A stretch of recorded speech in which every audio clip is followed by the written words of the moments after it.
आगे भगवान कहते हैं, अथवा योगिनामेव कुले भवति धीमताम् एतद्धि दुर्लभतरं लोके जन्म यदीदृशम्।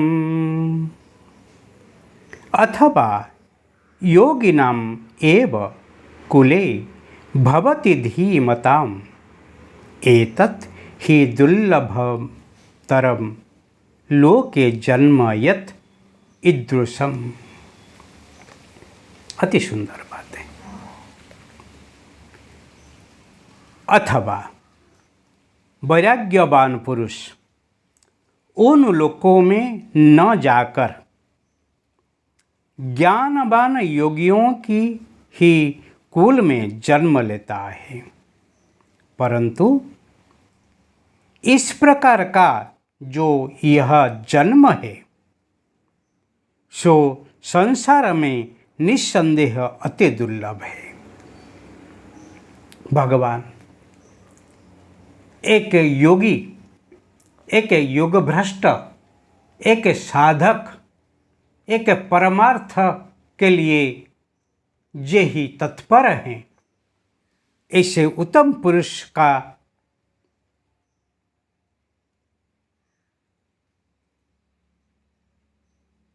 सौभाग्य को ही, महिमा को ही, गारिमा को ही गान करने के लिए, व्याख्या करने के लिए थकते ही नहीं। भगवान कहते हैं, वैराग्यवान पुरुष उन लोकों में न जाकर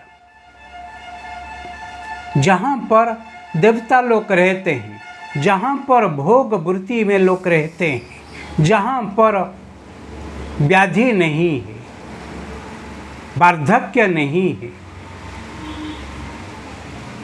ऐसे लोक में स्थिर होके रहने का नहीं, वो फिर आ जाते हैं, क्योंकि उनके साधना को सिद्धि में पहुंचाने के लिए, साधना को स्वसिद्धि में पहुंचाने के लिए, आदि व्याधि उपाधि को परम समाधि में पहुंचाने के लिए फिर वो ही इच्छा करते हैं ऐसे कोई महापुरुष हो, कोई ऐसे कोई विदुषी हो जिसके घर पे, जिसके सानिध्य में वो ही रह के क्या करेंगे, ज्ञानवान योगियों के ही कुल में जन्म लेता है। ज्ञानी और योगी ऐसे घर में जन्म लेते हैं, ऐसे पुरुष, ऐसे लोग, ऐसे वंश में जब वो जन्म लेता है, ईदृशम इस प्रकार का जो यह जन्म है संसार में निसंदेह ही दुर्लभतरम अति दुर्लभ है। श्रीमंत के घर तो जन्म लेना लोग मानते हैं भाग्यशाली, परंतु यहाँ भगवान कहते हैं ज्ञानवान योगियों के कुल में जन्म लेता है।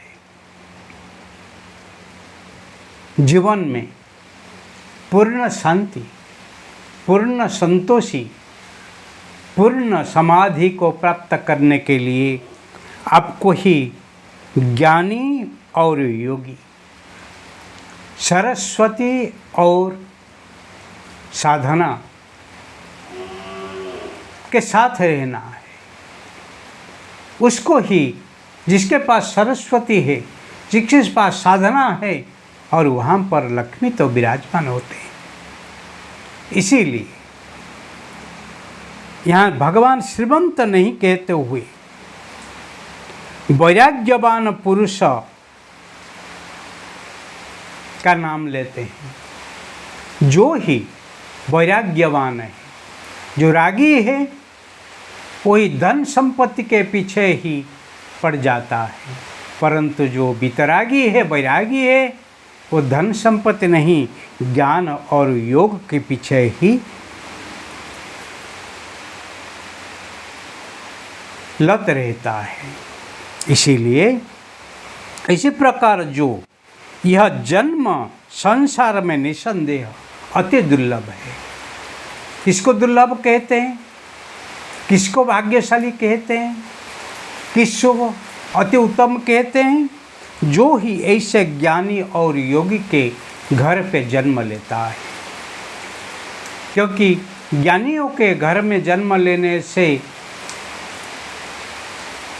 ज्ञान वृत्ति ही पैदा होती है और योगियों के घर में जन्म लेने से योग करना सहज बनता है। इसलिए लोग कहते हैं कंसारी घर का पारा।